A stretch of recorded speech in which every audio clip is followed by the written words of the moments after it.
And then there were 14.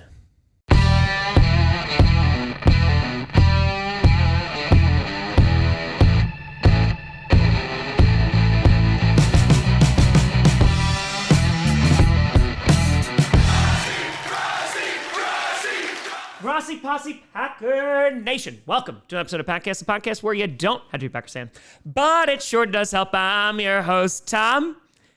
Yeah, I don't know. I'm still recovering from being sick, and my brain feels like it's on fire. I'm exhausted. We're at the end point of the season, so I don't know what to say here. Grossi, and today we are going to be predicting every single game in the wild card round. We go from 16 games all the way down to 6. Last week, I went at Jeff Fisher once again. Seriously, what a disappointing end to the season.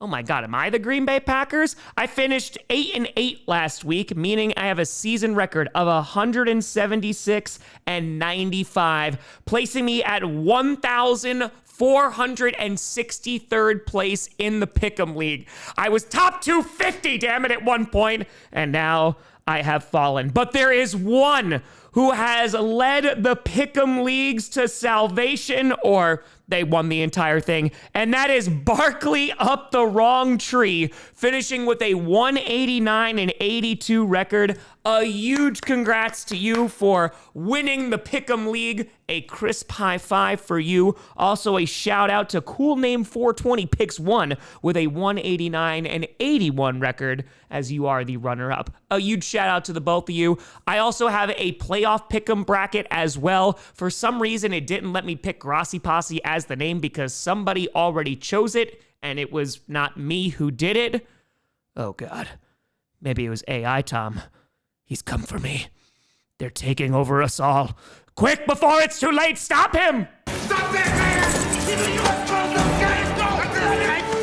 So yeah, I just created another league called Grossi Posse 108. If you know, you know. The link is going to be in the description. It's completely and totally free to play. We had like 26,000 people that joined the free Pick'em League this year. So yeah, you could go and join that. And if for some reason it's not in the description, it's because I forgot. So just yell at me in the comments and I'll eventually put it in there. Okay, thanks, bye. Also, before we get started, I am recording this on Tuesday night, so we are pretty darn close to hitting 764,000 subscribers, and if we haven't hit it at this point, then yeah, I guess that's a little embarrassing, then sorry. But we're getting really close to 1 million subscribers. This is a free show. There are no sponsors. Feel free to subscribe. It's free to do so, and then once we hit 1 million, I never have to ask you to subscribe ever again, please and thank you. I'm so tired. I am not crazy. Starting off with the first of 2 Saturday games, you got the LA Rams taking on the Carolina Panthers. The Rams, heading into this postseason, they were wishing that they could capture the NFC West and potentially the 1 seed, but it was a tragic loss to the Seattle Seahawks a few weeks ago on Thursday Night Football, which prevented that. And then, of course, they lost to the Falcons, which really didn't help. And ultimately, they're coming in as the 5 seed. But the Rams, they look like a really competent, balanced football team. They're going to get Davante Adams back, as I mentioned in Power Rankings, and I think that is going to be a major boost to an already good offense. And taking a look at the Rams, they boast some of the best stats in the league. On offense, they are the best passing offense in the NFL. They rank 7th in rushing and are the number 1 scoring offense in the league. So yeah, you add Davante Adams to that, to Puka Nacua, who has had a sensational season, Matthew Stafford, who has had an MVP-like campaign. Yeah, that offense is pretty damn good. And the defense, it ain't too shabby either. They are ranked as the 19th pass defense, 12th in run defense, and 10th overall in points allowed. And so heading into this game, I think it'd be a healthy assumption that the Rams are going to beat the Carolina Panthers, who have a losing record, however, still were able to win the NFC South due to a tiebreaker because of their wins over the Atlanta Falcons. But the Panthers, they do not boast the most wonderful stats heading into this game. They rank 26th in passing offense, 19th in rushing offense, and they are ranked 27th in points scored on offense. So, yeah, it's not great. And we mentioned this in power rankings yesterday that their run game really has been lackluster over these past few weeks. Rico Dowdle definitely was rocking a few months ago as he was able to run all over the Green Bay Packers. And Hubbard, the last time that he played against the Rams, he played really darn well. But since then, things have not been going super well on any part of their offense. And obviously that's a concern going up against a really good team like the Rams. Taking a look at the defense, though, they're not too shabby. They're ranking right around average. They're 15th in pass defense, they're 20th in run defense, and 15th overall in points allowed. And so again, you're just taking an educated guess that yeah, the Rams are probably going to be able to beat the Panthers. However, a few weeks ago, the exact opposite happened. The last time these two teams played, the Panthers were able to get a win at home over the Rams, 31-28. And what did they do really well? Two things. One, their defense forced turnovers. Matthew Stafford threw 2 interceptions, which, hey, he hasn't thrown a ton this season, but when he does, oh, he throws some picks. On top of that, they also had a fumble, so 3 total turnovers. And the other thing that the Panthers were able to do, they were able to run the ball. They had 164 yards on the ground, and Bryce Young threw 3 TDs, and the Panthers had no turnovers whatsoever. So basically, the Panthers had to play near perfect football. Now, the Panthers will also have some folks healthy that they didn't have healthy the last time that they played the Rams. And so maybe, just maybe, the Panthers have a shot here. It's being played at home again, which is where they were the last time that the Panthers won. And honestly, if you're not looking at the stats, there's really just one thing that the Panthers need. They need to rely on the power of friendship. Together. We'll lose. And we'll do that together too. And again, once you get into the postseason, anything can happen. It's an entirely new season. But the way that the Panthers have gotten into the playoffs does give me a bit of concern. They were doing this win-loss, win-loss, win-loss thing, but the last 2 games, they have lost. They got beat up by the Seattle Seahawks, and in that game against the Buccaneers, they did not look really great on offense at all. And if they're not able to get things going and Devontae Adams is back for the Rams, I think I just got to go with the Rams to win it here. I do think the Rams have a very good chance of winning the Super Bowl this year. I'm pretty darn high on them. I know they're most likely going to have to go through the Seahawks if they want that to happen, but they are just one of the most balanced teams in the postseason right now. And so because of that, I am going to pick the Rams to get the win on Saturday. And if I'm wrong, well then, Panthers fans, you can keep pounding it into the comments and telling me how much of an idiot I am. Then you got the Green Bay mother-loving Packers taking on the Chicago Bears. Oh, I've been waiting for this. Yeah, let's talk about it. And you know what? Before we even dive into this game, Bears fans, I wanna talk to you for a hot moment because I know, you know, we know that whoever winds up winning this game, we are going to be the most insufferable fan base for basically the entirety of the offseason, right? We know this deep in our hearts, our minds. And so before we absolutely tear each other apart in this brief moment where we don't know who is going to win, can we take a second and make fun of the Lions? Want to hear the most annoying sound in the world?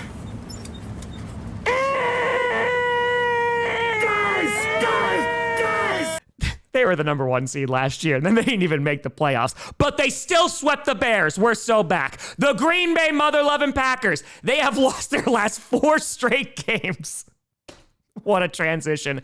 Yeah, it has been a rough end of the season for the Packers. Yes, they started Clayton Tune on Sunday, who then they promptly released, which I don't know why, with -7 passing yards. I don't know how you couldn't keep him, though we might see him on the practice squad once again. But the Packers, yeah, it has been tough because they have just been slammed with injuries, man. Micah Parsons gone in Denver. Then you have the absolute collapse in Chicago, in which they lost that game in overtime to Caleb Williams. Then they get run all over by Derrick Henry, and then their backups lose to the purple incarnation of Satan. So things are not going very well. But for the Packers, they've still been able to, 1, get the 7 seed yet again, and their stats are not too shabby this season, but are kind of middle of the road. On offense, they rank as the 17th passing offense, 15th in rushing yards, and 16th overall in scoring. And on defense, they rank 11th in passing, 18th in rushing, and 11th overall in points allowed. And so there's a caveat here that obviously their best defensive play was near the beginning of the season.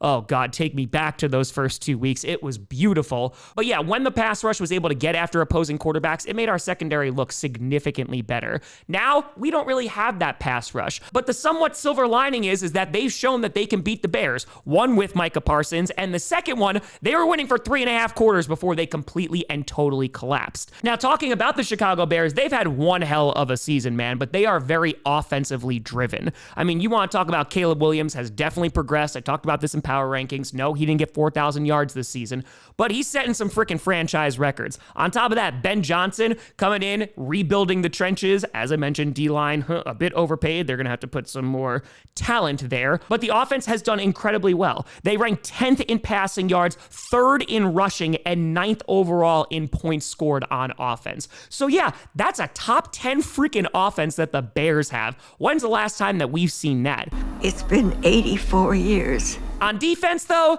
it's a little bit of a different story. They rank 22nd in passing defense, 27th in rushing defense, and 23rd in points allowed. And I pointed this out on power rankings yesterday. Out of the 14 teams that are in the playoffs, 23rd in points allowed is the lowest out of all of these contending teams. So yeah, if the Bears or Packers are going to do anything in this postseason, it's going to have to be through their offenses. And now when you look at the Packers, hopefully they're getting a little bit healthy, because the last time we saw Jordan Love, he got concussed in that Chicago Bears game. He's had some time to heal up. He passed concussion protocol. Josh Jacobs, he was not really healthy for the last time he played against the Bears, but the first time he was able to break a ton of tackles and he had a really solid game against Chicago. He's going to be back fully healthy. We should get Zach Tom back. And so all those things are trending in the right direction for the Packers. Meanwhile, for the Bears, DJ Moore was limited in practice this week, but Romo Dunze, who returned to practice last week, he was limited once again. Romo Dunze, you didn't even see him the last time that the Packers faced off against the Bears. In fact, you didn't see him either of those times,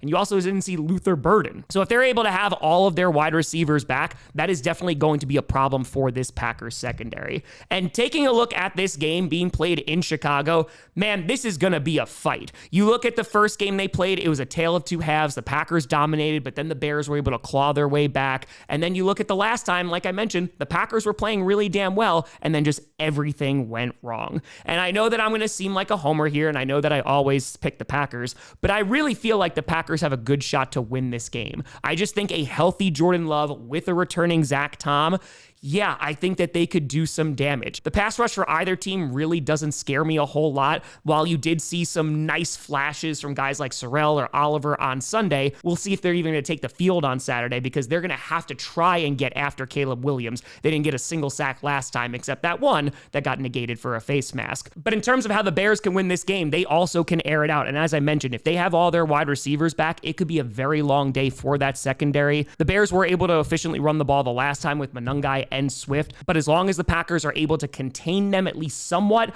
I think the Packers can outscore them here. So I wouldn't be surprised if it's similar to the 49ers-Bears game that we saw on Sunday Night Football a couple weeks ago, but here, a healthy Packers team, or as healthy as you could possibly be on offense, I'm going with the Packers to get the win, knock off the Bears, who currently hold the 2 seed, and then go to Seattle to try and exercise some other demons. And if we win, Chicago, if we win, you will not hear the end of it. And if we lose, yeah, it's going to be a tough few weeks. Following that, you got what I think could be one of the games of the weekend. You got the Buffalo Bills taking on the Jacksonville Jaguars. 2 teams that, let's just be honest, usually don't have a whole lot of luck when it comes to the postseason. They're facing off this upcoming Sunday. This isn't the beginning of something, Augie. Isn't it? Is it? Probably not. Unless maybe it is. I don't like the way that guy looked at us. Well, how did he look Like at we're us? doomed. Maybe we are.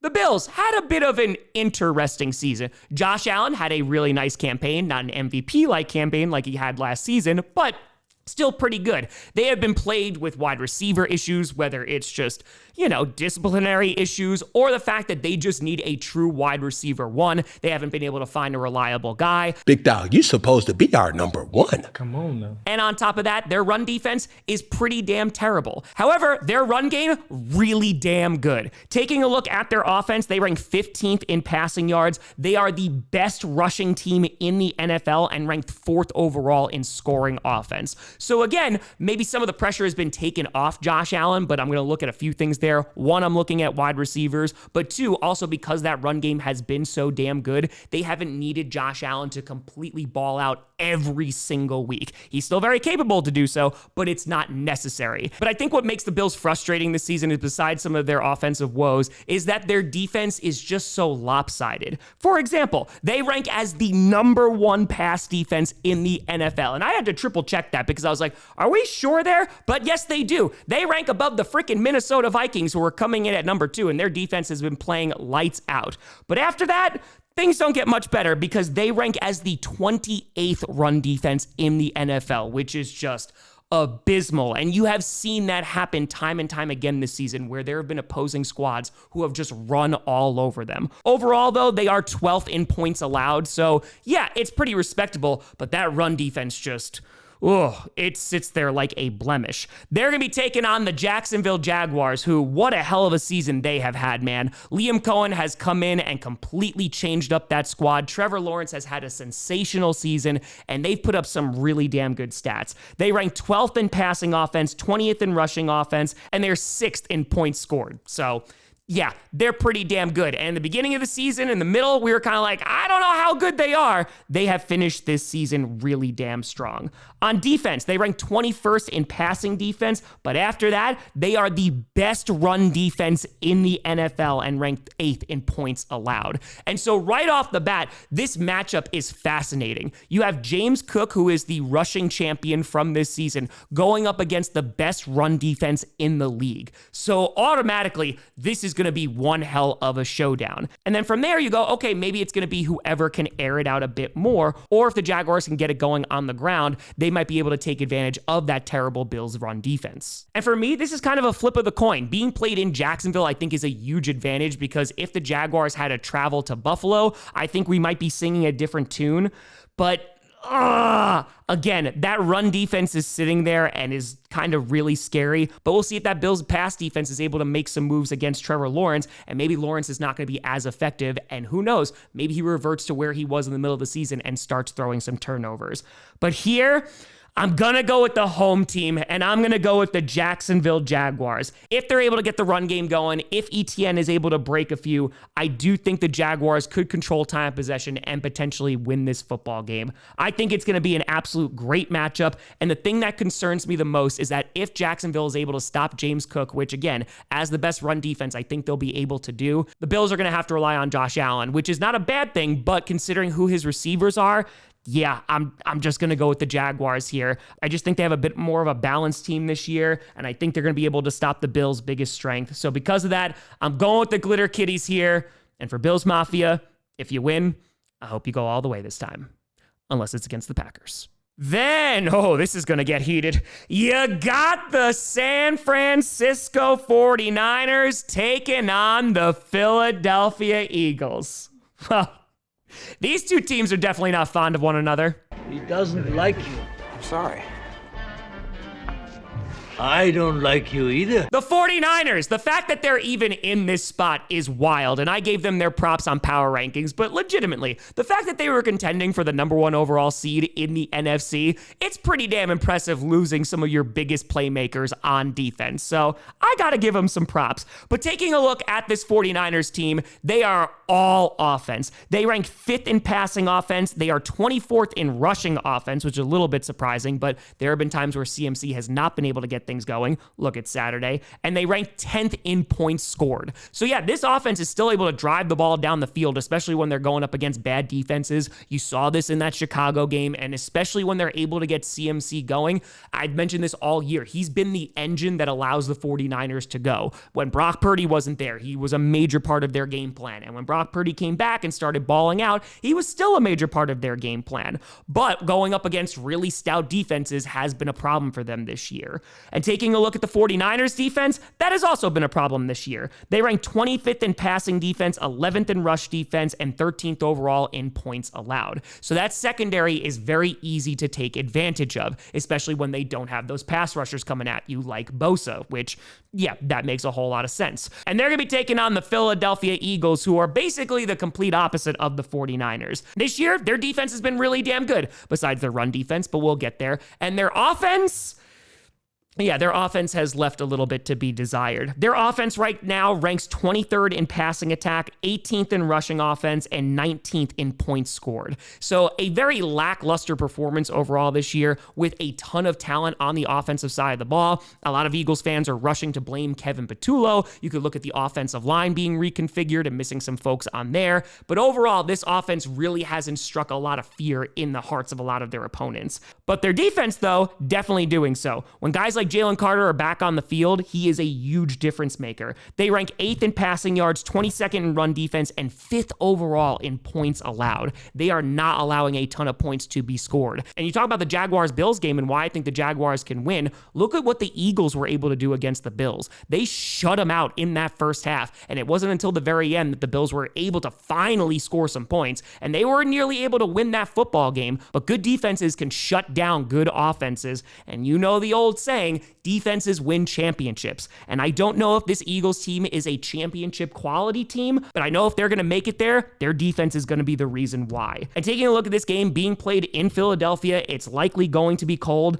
I think I have to give the edge to the Eagles here. Because if we talk about opposing offenses, the 49ers, yes, they have the better ranked offense, but they're going up against a very good defense. The one Achilles heel could be that run defense of the Eagles, and if CMC is able to get things going, then I think the 49ers have a good shot of winning that football game. However, there have been times where Brock Purdy has turned the ball over this season, and that could be a disaster. And when you look at the Eagles offense, yeah, it's not been so great, but they should be able to move the ball against this not so great defense. I know Saquon Barkley is a far cry from where he was last year, but if they're able to just move the ball effectively, control the clock, I think the Eagles should be able to win this game and put up enough points, and the Eagles defense, I think, is going to do its job against the 49ers. So because of that, I'm going with Philadelphia to get the win yet again, and all I know is by the end, these two teams are still going to hate each other. Following that, you got Sunday Night Football with the LA Chargers taking on the New England Patriots.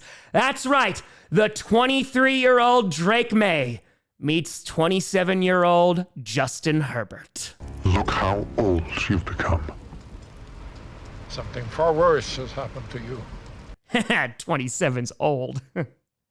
I'm 35. But this is also one of the games of the week, I think, because this game could go either way. You take a look at the LA Chargers, and they have had one heck of a season, and I mean that in a multitude of ways. One, Justin Herbert, he has gotten his ass kicked back there. He is one of the most sacked QBs in the league. Don't worry, Drake May is right behind him. Of course, they haven't had this entire season without Rashawn Slater. Joe Alt came back for a little bit, and then he got hurt again. And so really at this point, it's just throwing anybody on that offensive line to try and protect Justin Herbert. But still, that offense has been able to operate at a pretty high level. They rank 18th in passing offense, they're 12th in rushing offense, and 20th overall in points scored. But the real magic is coming from their defense. They ranked 5th in passing defense, 8th in rushing yards, and 9th in points allowed. So that top 10 defense has really been able to keep them in games, even when Justin Herbert's being sacked 4, 5, 6 times. And it's definitely going to be a battle as they take on the New England Patriots, who have had a sensational season. They not only have a top 10 offense, but also a top 10 defense. We talked about Mike Vrabel yesterday, and now his name has to be in there for Coach of the Year. Drake May is an MVP contention, and a lot of the reason is because, one, they got additional protection for Drake May, even though he is getting hit a lot still back there, but they also got him some damn receivers, and going out and getting a guy like Henderson who could break open a game, yeah, that makes a huge difference in the life of a young quarterback. Taking a look at their offense, they're 4th in passing, 6th in rushing, and 2nd in points scored. Yeah, that's pretty damn good. Now, of course, the criticism is about their schedule, right? That they haven't gone against really great opponents, blah, blah, blah, blah, blah. But now, none of that matters. And now they're going to be going up against really quality opponents. And I still think that they're going to be putting up some pretty damn good numbers because their defense is playing some really damn good complementary football with their offense. Their defense, all top 10. They're 9th in passing yards, 6th in run defense, and 4th in points allowed.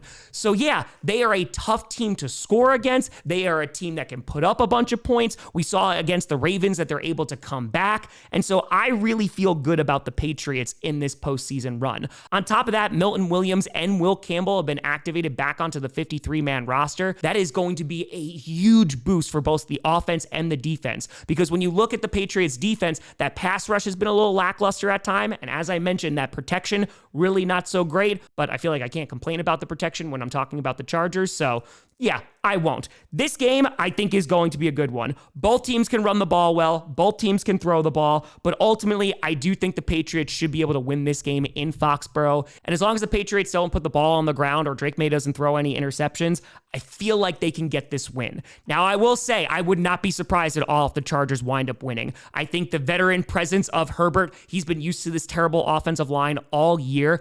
If they're able to put up points against this Patriots defense and take a big lead, I really do think the Chargers defense can keep the Patriots from scoring. So I just think this is going to be a really great battle on Sunday night where either team can win. But yeah, I'm going to go with the Patriots. They've been doing damn well all year. Let's see what Drake May has in store for the playoffs. And for Herbert, I just hope your offensive line gets well soon. Then finally on Monday Night Football, you got the Houston Texans taking on the Pittsburgh Steelers.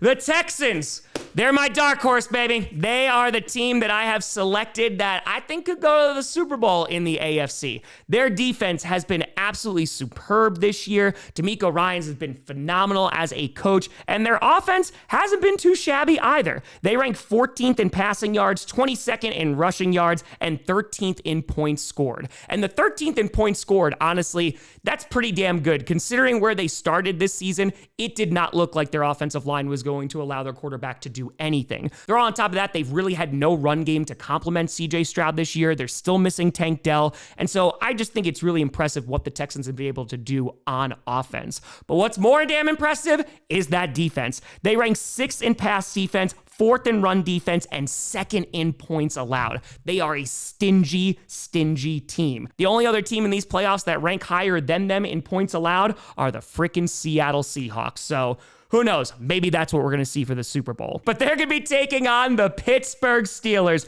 who were able to knock off the Baltimore Ravens in an insane fourth quarter on Sunday Night Football. And we saw some old Aaron Rodgers magic on Sunday against the Ravens. And the Steelers, yeah, they're going to be looking to him to have some more again against the Texans. We'll use the Force. That's not how the Force works. The Steelers, an improbable way to get to this point. However, they could have locked up the division, I don't know, a couple of weeks ago, but why make it easy for your fan base? And look at that, you got John Harbaugh fired, which, who knows, that might make the Ravens better, so that actually might wind up biting you in the ass, especially if you keep Mike Tomlin, because I know that's frustrating and you just keep doing the same thing every single season, but that's for the offseason. The Steelers are in the playoffs. How did they get there?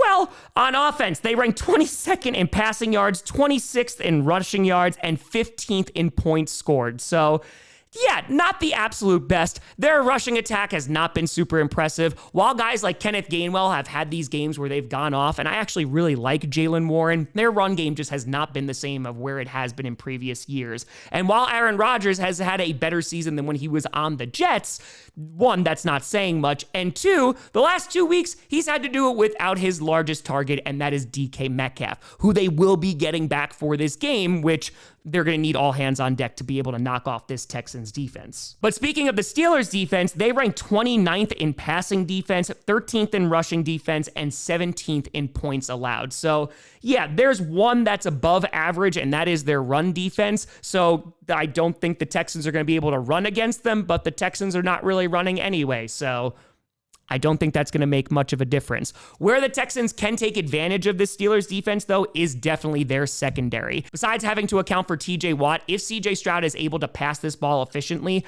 I like what the Texans can do on offense. But I gotta be honest with you, that's not how I think the Texans are going to win this football game. While we did say CJ Stroud absolutely air it out against the Chargers in that first quarter, they were shut down the rest of that game. Here, I think it's going to be the Texans defense that's going to do that to the Steelers. Their secondary secondary is really damn good. Their pass rush is insane. And if they're able to get after Aaron Rodgers, who is not the most mobile these days, I think it could be a really long night. On top of that, they're basically a top 5 defense in every single category except passing defense, where they rank 6th. So even having DK Metcalf back, I just don't think it's going to make that much of a difference. And while this is going to be played in the cold in Pittsburgh on Monday night, I mean, yeah, I think it's going to benefit whoever can run the ball, and neither of these teams can really run the ball well. I think it's just going to be a hard-hitting game, and whoever has the best defense is going to be left standing. In previous years, that might have been the Steelers, but it is not this year. And so because of that, I'm going to go with the Houston Texans to get the win here. I think the Steelers have a shot if they're able to get after CJ Stroud and potentially force some turnovers,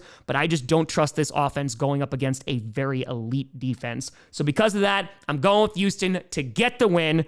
And Steelers, at least you avoided the 9-8 memes. But let me know what you think down in the comments below. Who do you got winning wild card weekend?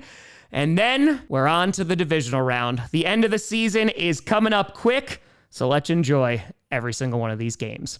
Let me know what you think. You know, I saw me at TomGrossiComedy.com, and a big shout and thank you to all the Patreons and YouTube members for supporting this channel. And thank you so much for watching. I will be streaming every single playoff game this postseason, so I will see you on Saturday. Thank you so much for watching. I'm Tom Grossi, and as always, go Pack Go.